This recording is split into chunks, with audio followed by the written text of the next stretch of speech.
Today we're making a bloody Blue Lagoon cocktail for Halloween.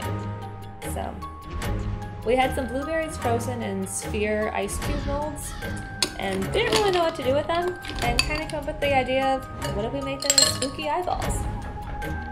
And then we're just going to do some free pours for this one, just keeping it really simple, shooting for about 1.5 ounces or so of vodka and the same of blue curacao. How do you say blue curacao?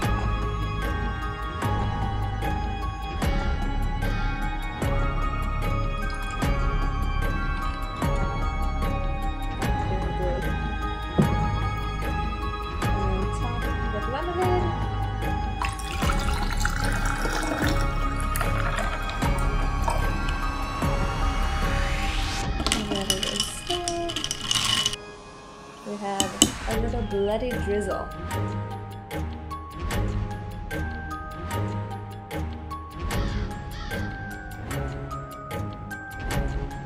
Pretty cool.